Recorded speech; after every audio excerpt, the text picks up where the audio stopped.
Welcome to Haripriya's media. రాజకీయాల్లో శాశ్వత శత్రువులు శాశ్వత మిత్రులు ఉంటారు అంటారు పెద్దలు. ఇది అనేక సందర్భాల్లో నిజమైంది కూడా. ప్రస్తుతం తెలంగాణలో కూడా పై సామెతలాగే రాజకీయాలు నడుస్తున్నాయి. మొన్నటి ఎన్నికల్లో కాంగ్రెస్ పార్టీ మీద నిప్పులు జరిగిన మల్లారెడ్డి అకస్మాత్తుగా తన టోన్ మార్చారు.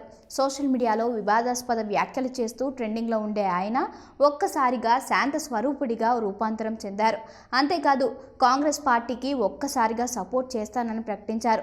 ఇది రాజకీయ వర్గాల్లో చర్చకు దారితీస్తుంది. ప్రస్తుతం అసెంబ్లీ సమావేశాలు జరుగుతున్న నేపథ్యంలో లాబీల్లో రాజకీయ నాయకులు విలేకరులతో పిచ్చపాటిగా మాట్లాడుతుంటారు.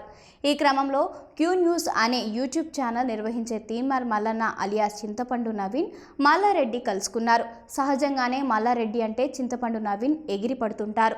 తన యూట్యూబ్ ఛానల్ ద్వారా విమర్శలు చేస్తూ ఉంటారు.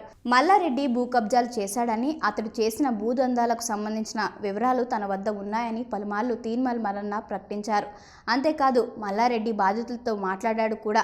అయితే ఇదే సందర్భంలో మల్లారెడ్డి ఆదేశాలతోనే మేడిపల్లి పోలీసులు పలుమార్లు తనని అరెస్ట్ చేయించి జైల్లో పెట్టారని మల్లన్న చాలాసార్లు ఆరోపించారు కూడా.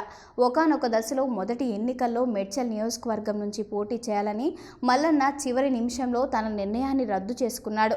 బద్ధ శత్రువుల్లా కనిపించే వీళ్ళిద్దరూ అసెంబ్లీ లాబీల్లో కలుసుకున్నారు. వీరికి కొంతమంది విలేకరులు కూడా జతయ్యారు.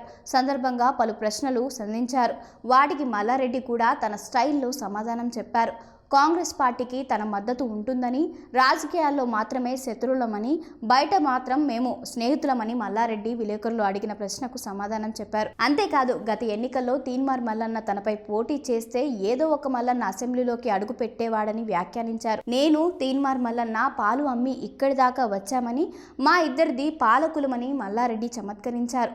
అంతేకాదు రేవంత్ రెడ్డి తనకు మంచి స్నేహితుడిని పేర్కొన్నారు.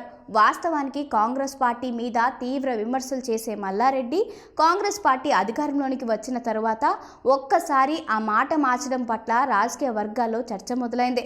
మొన్నటిదాకా ఎల్బీ నగర్ ఎమ్మెల్యే మీద పార్టీ మారతారని అపవాదు ఉండగా ఇప్పుడు ఆ జాబితాలో మల్లారెడ్డి కూడా చేరారని రాజకీయ విశ్లేషకులు అంటున్నారు. అంటే ముఖ్యమంత్రి రేవంత్ రెడ్డి గారు ప్రమాణ స్వీకారం చేసిన తర్వాత మల్లారెడ్డి శుభాకాంక్షలు తెలిపారు. అంతేకాదు తాను మంత్రిగా ఉన్నప్పుడు తొడగొట్టి సవాల్ చేసిన మల్లారెడ్డి ఇప్పుడు రేవంత్ రెడ్డి విషయంలో మెతక వైఖరి ప్రదర్శిస్తున్నారు.